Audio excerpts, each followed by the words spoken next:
حضرت نے فرمایا عباس میرا گھوڑا تیار کرو، میں خود جاؤں گا زہیر کے پاس۔ کیا قسمت ہے زہیر کی،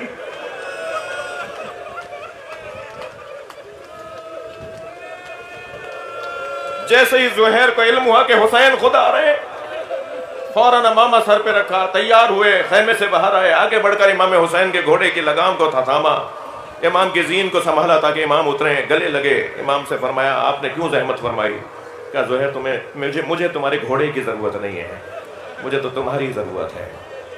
روایت کہتی ہے کہ خیمے کی پشت پر دور صحرا میں تنہا حضرت زہیر کا ہاتھ پکڑ کر امام حسین چلے گئے، اور جب واپس آئے تو امام اپنے گھوڑے پہ بیٹھ کے اپنے خیموں کی طرف چلے گئے، اور زہیر اپنے خیمے میں آئے، اپنا سامان باندھنے لگے۔ تو زوجہ نے کہا کیا ہوا ہے؟ دلہا نام لکھا ہے زوجہ کا، کیا ہوا ہے، کہاں جا رہے ہیں، کیا ارادہ ہے؟ کہا دلہا میں نے طے کیا ہے کہ میں حسین کے ساتھ جا رہا ہوں، حسین نے جو میرا مقام ہے مجھے دکھا دیا ہے۔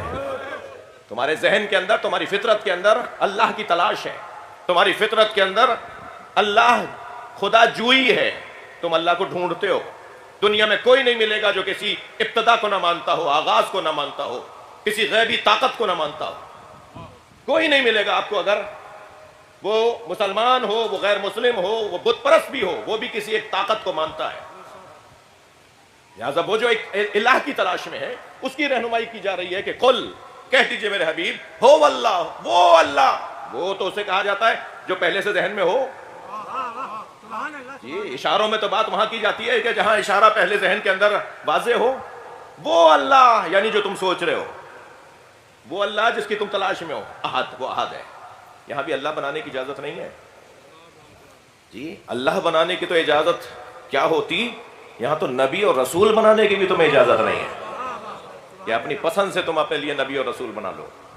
اور نبی اور رسول تم کیا بناؤ گے؟ اس لیے کہ قرآن پکار کے حضرت موسیٰ کے لیے سورہ مبارکہ ابراہیم کی 5ویں آیت میں ارشاد فرماتا ہے لَقَدْ أَرْسَلْنَا مُوسَىٰ بِآيَاتِنَا، نبی تو ہوتا ہی وہ ہے جو وہاں سے بھیجا جائے اور نشانیوں کے ساتھ بھیجا جائے۔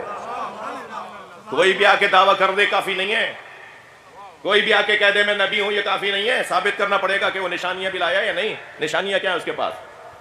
سرکار کی رحلت کے بعد مسلمہ کذاب نے دعویٰ کیا کہ میں نبی ہوں جی، تو لوگوں نے کہا تم نبی ہو تو معجزہ بھی ہوگا، کوئی آیت بھی ہوگی، کوئی نشانی بھی ہوگی، کوئی علامت بھی ہوگی۔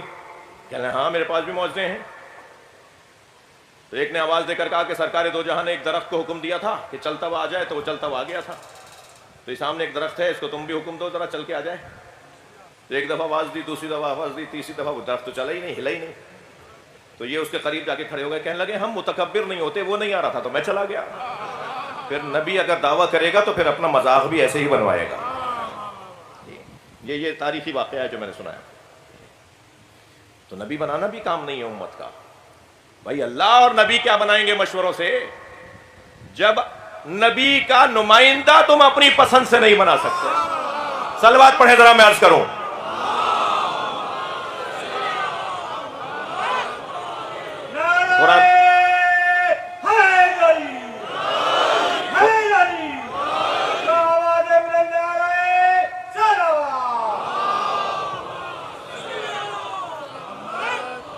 توجہ ہے نا آپ حضرات کی؟ کہتے ہیں وَقَالَ نَبِيُّهُمْ قَدْ جَعَلَ لَكُمْ طَالُوتَ مَلِكًا، آواز دی ایک نبی نے اپنے امتیوں میں سے، اپنے کلمہ پڑھنے والوں میں سے ایک قبیلے کے لوگوں کو، ایک شہر کے لوگوں کو، کہ اللہ نے تمہارے لیے طالوت کو بادشاہ حاکم بنایا ہے میری طرف سے، میری جانب سے، میرے اس نظام میں، میری اس نبوت میں اللہ نے طالوت کو تمہارے لیے حاکم بنایا ہے۔ تو قرآن کہتا ہے انہوں نے کہا کہ نحن حق بالملک، ہم تو اس سے زیادہ حقدار ہیں، طالوت کو کیوں بنا دیا، طالوت کو ہمارے پر حاکم کیوں؟ ابھی قرآنی واقعہ ہے، یعنی نہ اللہ بنا سکتے ہیں اپنی مرضی سے، نہ مشوروں سے نبی بنا سکتے ہیں، نہ مشوروں سے نبی کا جانشین بنا سکتے ہیں، نہ اپنے مشوروں سے نبی، توجہ، نہ اپنے مشوروں سے نبی کا خلیفہ بنا سکتے ہیں۔ کہنے لگے اس سے زیادہ تو ہم حقدار ہیں، اس لیے کہ لم یؤتے سے اتم من المال، اس کے پاس تو پیسہ ہی نہیں ہے، اس کے پاس پیسہ نہیں ہے۔ تو یہاں پر اس نبی معظم نے، شمائل نبی کا واقعہ ہے ظاہراً، 2-3 نام لکھیں کہ کون سے نبی کا یہ قصہ ہے، قرآن مجید میں صرف نبیہم کہہ کر یاد کیا گیا ہے کہ ایک نبی نے اپنے زمانے کے امتیوں کو یہ کہا۔ اب اس میں مفسرین میں جناب مولانا مودودی صاحب نے شمائل نبی لکھا ہے، اور دیگر مفسرین نے جو ہے وہ حضرت عزیر ایک نے لکھا ہے، ایک حضرت عزیز لکھا ہے، یہ جو نبیوں کے نام ہیں۔ اس سے ہمیں غرض نہیں ہے، ہمیں تو وہ قاعدہ قانون چاہیے جو قرآن مجید میں بیان ہوا ہے، اور قاعدہ قانون یہ ہے کہ ایک نبی نے اپنے ہی امتیوں سے کہا کہ میں تمہارے شہر کے لیے، اللہ نے تمہارے شہر کے لیے میرے نظام میں میرے ساتھ چلنے والا ایک حاکم بنایا ہے جس کا نام طالوت ہے۔ تو طالوت تو نام آیا ہے، تو طالوت کے حاکم بننے پہ ان لوگوں نے کہا کہ ہم تو اس سے زیادہ حقدار ہیں، ہم تو اس سے زیادہ حقدار ہیں، ہم تو اس سے زیادہ حقدار ہیں۔ توجہ ہے بات کی بھائی، میرے ساتھ رہیے نا تھوڑا سا۔ وہ کہنے لگے ہم تو اس سے زیادہ حقدار ہیں۔ کہیں اور بھی ہوا تھا تاریخ کے صفحے میں ایسا کہ جب بنا دیا گیا تو انہوں نے کہا صاحب انہیں کیوں بنایا گیا ہے؟ کہنے لگے وہ تو بزرگ ہیں، کہا میں تو ان سے بھی زیادہ بزرگ ہوں۔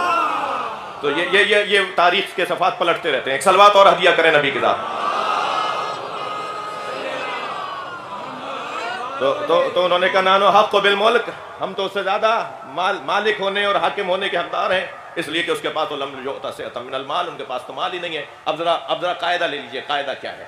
اللہ نے اس جواب پر جو جواب دیا ہے، اس جواب پر جواب یہ دیا کہ قال نبیہم ان اللہ اصطفیٰ، ان کے نبی نے کہا اللہ نے چن لیا ہے، تم مانو یا نہ مانو۔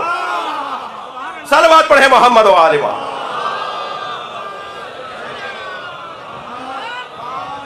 تمہارے ماننے سے کیا ہوتا ہے، تمہارے نہ ماننے سے کیا ہوتا ہے؟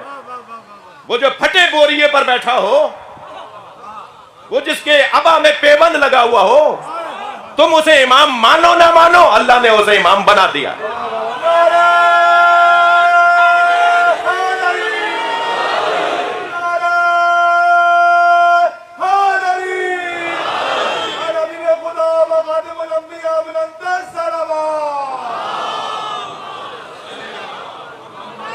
مگر عزیزو کیا خوبصورت آیت ہے، کیا قانون کلی ہے، کیا آفاقی پیغام ہے پروردگار عالم کا۔ اعلان ہو رہا ہے قد وقال نبیہم ان اللہ اصطفیٰ، اللہ نے اسے چن لیا۔ تمہارے مشوروں سے تو نہیں چنا جائے گا۔ تم رائے دے رہے ہو کہ اس کے پاس تو پیسہ نہیں ہے، تم سے رائے مانگی کس نے؟ یہ جگہ ہی نہیں ہے مشورے کی جو تم مشورہ دے رہے ہو۔ تم سے مشورہ مانگا کس نے؟ یہ جگہ ہی نہیں ہے مشورے کی۔ ان اللہ اصطفیٰ، اللہ نے اسے چن لیا۔ مگر اس کے بعد والا جو جملہ ہے وہ قاعدہ قانون کتنا حسین ہے۔ پروردگار عالم نے جواب یہ دیا، قانون یہ بنایا وَزَادَهُ بَسْطَةً فِي الْعِلْمِ وَالْجِسْمِ، جسے اللہ نے تمہارے لیے چنا ہے وہ جسمانی اعتبار سے بھی کامل ہے اور علمی اعتبار سے بھی تم سے زیادہ ہے۔ یہ اللہ نے تسلی کے لیے کہا۔ جی دوبارہ بات نہیں رہی آپ کی، کون تھا؟ ہاں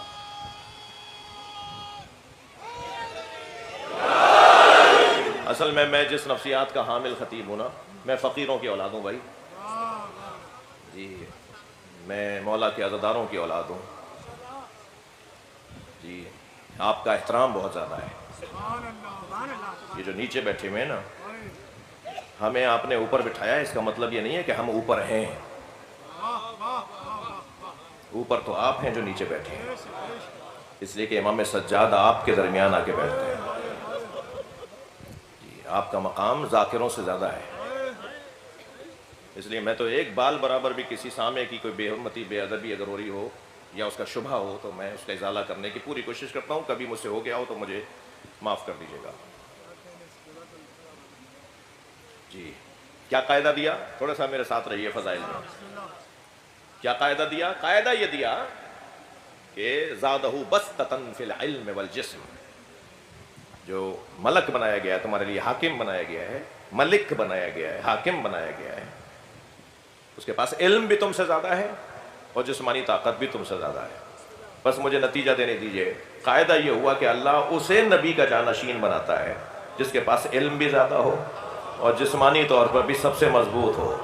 لہذا جب نبی آخر کا کوئی جانشین بنے گا تو سلونی کا دعویٰ کر کے بتائے گا کہ علم زیادہ ہے۔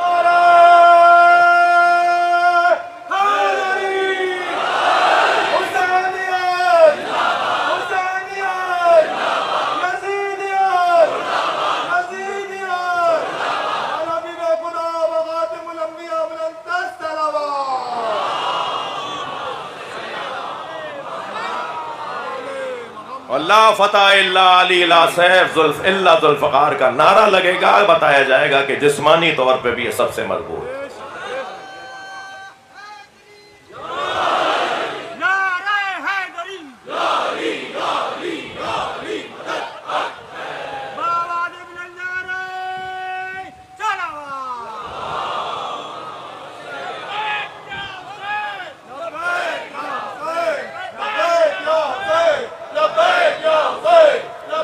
مل کر جواب دیجئے، مل کے جواب، بلند تر صلوات پڑھ لیں محمد و آل محمد، اللہم صلی علی محمد و آل محمد، اس سے بلند صلوات پڑھ لیں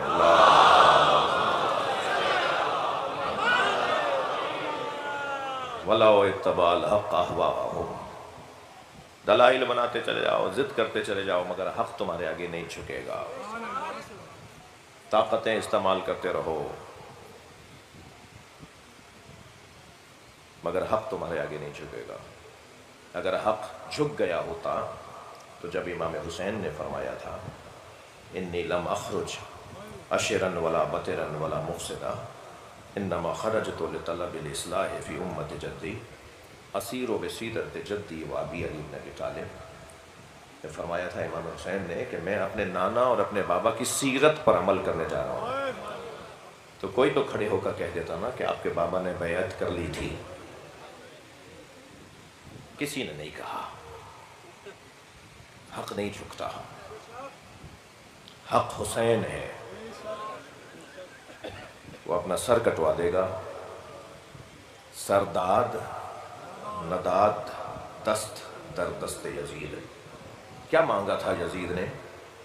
ہاتھ، بیعت۔ یزید نے ہاتھ مانگا تھا نا کہ میرے ہاتھ پر اپنا ہاتھ رکھ دو، میری بیعت کر لو۔ امام حسین نے ہاتھ نہیں دیا۔ یہ پنجہ دیکھ رہے ہیں آپ جو میرے سر پر، یہ ہمارے علم میں پنجہ کیوں لگایا جاتا ہے؟ پوری دنیا میں لگایا جاتا ہے، صرف بر صغیر میں نہیں، پوری دنیا میں بیرقوں پر، علموں پر پنجہ لگایا جاتا ہے۔ یہ ایک خاموش پیغام ہوتا ہے کہ سر کٹا ہے مگر ہاتھ بلند رہا۔ اور یہ علم کیوں اٹھاتے ہیں ہم علم اٹھاتے اس لیے کہ اس میں کچھ نشانیاں ہیں، اس میں کچھ استعارے ہیں۔ سب سے پہلا استعارہ تو اس میں ایک سر بریدہ کا بلند ہاتھ ہے، سر کٹا ہے مگر ہاتھ اس کا اونچا ہے، دست رسی ہے، بالا دستی ہے، اس کی بالا دستی ہے۔ دوسرا علم کے اندر ایک مشق بھی لٹکی ہوتی ہے، جو استعارہ ہے اس بات کی طرف کہ یہاں پانی کا کوئی مسئلہ تھا، اور مسئلہ یہ تھا کہ بچے پیاسے تھے اور سقا پانی نہ لا سکا۔ جس کا کام تھا نا پانی لانا، جس کی ذمہ داری تھی پانی پلانا، اس کے بازو کٹ گئے، اس کے سر پہ گرز لگ گیا، اس کی آنکھ میں تیر لگ گیا، مشق میں تیر لگ گیا، پانی وہ نہیں لا سکا۔ جب علم اور خالی علم اور مشق اٹھا کر مولا حسین خیموں کی طرف آئے تو جناب سکینہ نے پہلا سوال تعجب سے کیا تھا، اے نا عمی العباس، بابا میرے چچا عباس کہاں رہ گئے؟ تو امام حسین نے فرمایا تھا سکینہ انتظار نہ کرو، تمہارا چچا نہر پہ سو گیا۔ اور ایک جملہ یہ بھی فرمایا تھا سکینہ یہ پانی بہت مہنگا پڑا، اجرکم اللہ، میرا بھائی اس پانی کی وجہ سے مارا گیا۔ اجرکم اللہ، اجرکم اللہ، آپ آمادہ ہو گئے، جو جہاں بیٹھا ہوا ہے پرسہ دے گا، اپنی آوازوں کو آزاد کرے گا۔ جس کے مذہب میں رونا جائز ہے وہ تکلف کر کے نہ روئے۔ آج 3 محرم ہے، آج 3 محرم ہے، آج اور کل یعنی 4 محرم کو ہم امام حسین کے اصحاب کو سلام کرتے ہیں۔ میرے مولا شب عاشور ایک بڑے خیمے میں اپنے اصحاب سے ملنے کے لیے آئے۔ تمام اصحاب تھے جو امام حسین کے گرد اپنا حلقہ لگائے تھے، ایسا لگ رہا تھا جیسے ستاروں کے درمیان چاند کھڑا ہو۔ امام حسین نے اپنے اصحاب سے خطاب فرمایا یہ مجھے مارنے آئے ہیں اور تمہیں بھی میری وجہ سے ماریں گے، میں اپنی بیعت تم سے اٹھا لیتا ہوں، تم میں سے کوئی جانا چاہے تو واپس چلا جائے۔ اور پھر امام نے جب یہ خطبہ ارشاد فرمایا تو ہر صحابی نے ایک مرتبہ آواز دے کر کہا مولا ہم آپ کو تنہا چھوڑ کے نہیں جائیں گے۔ تو امام نے فرمایا شاید تم جاتے ہوئے شرمسار ہو رہے ہوگے، اس لیے میں چراغ خیمہ گل کر دیتا ہوں۔ امام نے اس بڑے خیمے کے چراغ کو، مشعل کو گل کروا دیا، بجھا دیا، اور فرمایا کہ اب کوئی کسی کی شکل نہیں دیکھ رہا، جو جانا چاہتا ہے، رات کی تاریکی ہے، تم میں سے جو جانا چاہتا ہے چلا جائے۔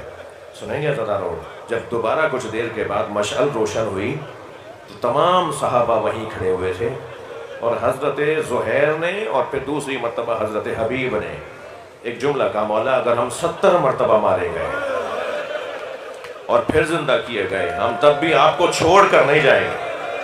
اجرکم اللہ، اجرکم اللہ، اجرکم اللہ۔ آپ کی آوازیں بلند ہیں، اللہ آپ کو اس کا اجر و ثواب عطا فرمائے۔ اس وقت امام حسین نے فرمایا تھا انی لا اعلم اصحابا کاصحابی، جیسے اصحاب اللہ نے مجھے عطا کیے ہیں مجھے کسی کے اصحاب کے بارے میں نہیں معلوم کہ ایسے اصحاب ان کے پاس تھے۔ امام نے اس خیمے میں اپنے اصحاب کو شہادت نامہ بھی پڑھ کے سنایا، زہیر تم کیسے مارے جاؤ گے، حبیب تمہیں کیسے مارا جائے گا، اجرکم اللہ۔ سنیں گے عزیزانو، جب اصحاب سے گفتگو تمام ہو گئی نا اور ہر صحابی اپنے اپنے خیموں کی طرف اپنی اپنی مشغولیت میں مصروف ہو گیا، تو امام نے کیا دیکھا کہ خیمے کے کونے میں قاسم کھڑے ہوئے ہیں، حضرت قاسم ابن حسن امام حسین کے بھتیجے، حضرت ام فروہ کے بیٹے حضرت قاسم کھڑے ہوئے ہیں۔ کہ ایک مرتبہ آگے بڑھ کر حضرت قاسم نے فرمایا چچا جان آپ نے تمام اصحاب کے نام تو بتا دیے کہ کون کیسے شہید ہوگا، کیا میرا نام بھی شہیدوں میں ہے؟ امام نے فرمایا قاسم تم تو بہت بڑے ہو، تمہارے چھوٹے بھائی علی اصغر کا نام بھی ہے۔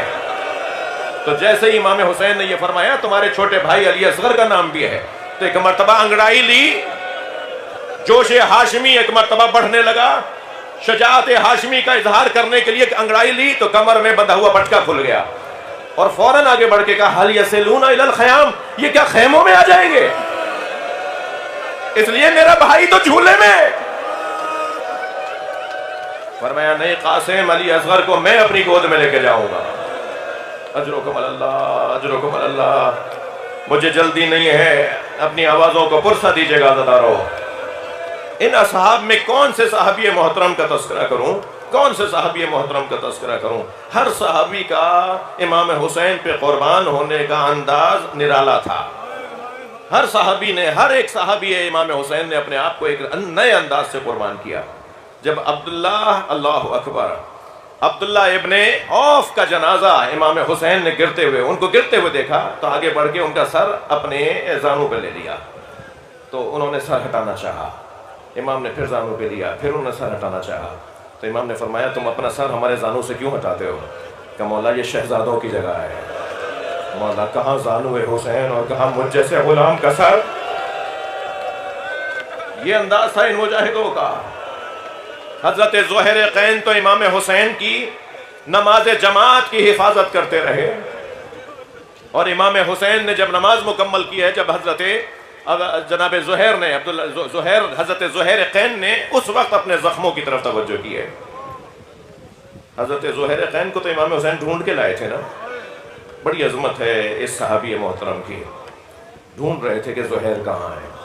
جب کسی نے پوچھا مولا زہیر کی آپ کو طلب ہے، تلاش ہے، فرمایا میرے نانا نے اس کا نام بتایا ہے کہ تمہارے ساتھ جو لوگ شہید ہوں گے ان میں ایک صحابی ہے جس کا نام زہیر قین ہے۔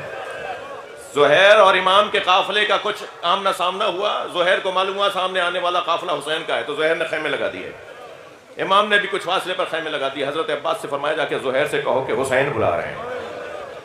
جنگ جمل کے بعد زہیر نے لا تعلقی اختیار کر لی تھی، اپنے تجارت میں، اپنے کاروبار میں مصروف ہو گئے تھے، اپنی ذاتی زندگی کو اپنا لیا تھا، مسلمانوں کے امور میں دلچسپی نہیں لے رہے تھے، بڑا دل ان کا بجھا بجھا سا رہتا تھا، مگر کردار اور نبی کی نگاہوں کا مطلوب شخصیت تھی۔ امام نے فرمایا عباس جا کے زہیر سے کہو کہ تمہیں حسین بلا رہے ہیں، مولا بلا رہے ہیں۔ تو حضرت زہیر کے پاس جب حضرت عباس خبر لے کر آئے، پیغام لے کر آئے، تو حضرت زہیر گئے اپنے خیمے کے پشت کے اوپر جہاں ان کے گھوڑے بندھے ہوئے تھے، وہاں سے جو سب سے قیمتی گھوڑا تھا نا، سفید رنگ کا، تازہ فربا، سومے لگا ہوا، اچھی نسل والا گھوڑا، اس کی زین کسی، اس کی لگام ڈالی، اور وہ لگام حضرت عباس کے ہاتھ میں دے کے فرمانے لگے میری طرف سے حسین کو یہ ہدیہ دے دینا اور کہنا یہ ہدیہ قبول کریں، مجھے معاف کر دیں۔ حضرت عباس نے فرمایا مجھے اس کی اجازت نہیں ہے کہ میں اس کو ہاتھ لگاؤں، میں جتنا پیغام لایا تھا اسی کا جواب واپس لے کے جاؤں گا۔ اور جا کر امام حسین کو فرمایا کہ وہ آپ کو گھوڑا بھیج رہے ہیں، اور فرما رہے میری طرف سے گھوڑا لے لیں امام حسین۔ حضرت نے فرمایا عباس میرا گھوڑا تیار کرو، میں خود جاؤں گا زہیر کے پاس۔ کیا قسمت ہے زہیر کی!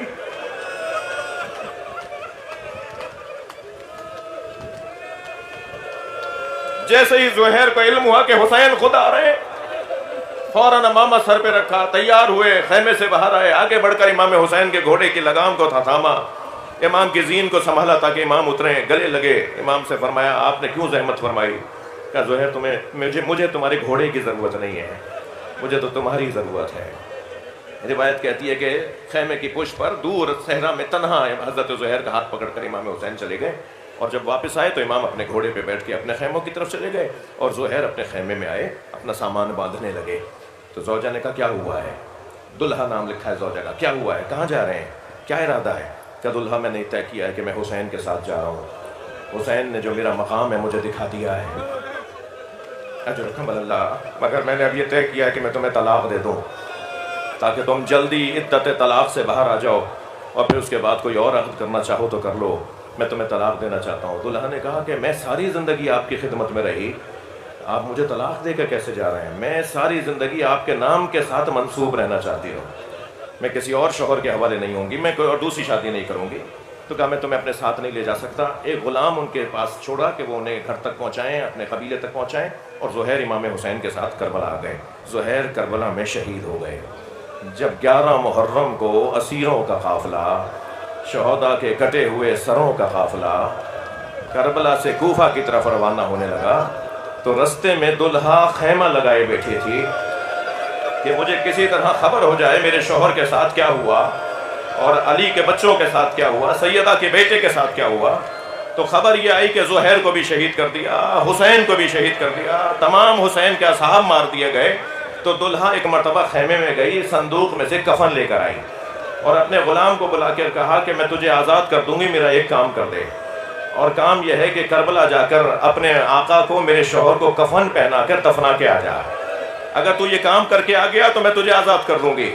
دلہا کا غلام کفن لے کے کربلا گیا، دوسرے دن واپس آیا تو کفن ہاتھ میں تھا، کفن ہاتھ میں تھا۔ دلہا نے زوجہ زہیر قین نے بڑھ کر کہا میں تجھے آزاد نہیں کروں گی، تو نے میرا کام نہیں کیا۔ کہنے لگا مالکن مجھے ساری زندگی غلام رکھنا، جو کام آپ نے دیا تھا میں نہیں کر سکتا تھا۔ کہ تو نے کیوں نہیں پہنایا اپنے مولا کو کفن؟ کہنے لگا کفن ایک تھا، زہرا کا لال بے گورو کفن تھا، علی اکبر کا لاشا ایسا ہی تھا، میں کیسے زہیر کو کفن پہنا دیتا؟ اللہ لعنت اللہ علی قوم الظالمین فسیعلم الذین ظلموا ای منقلب ینقلبون۔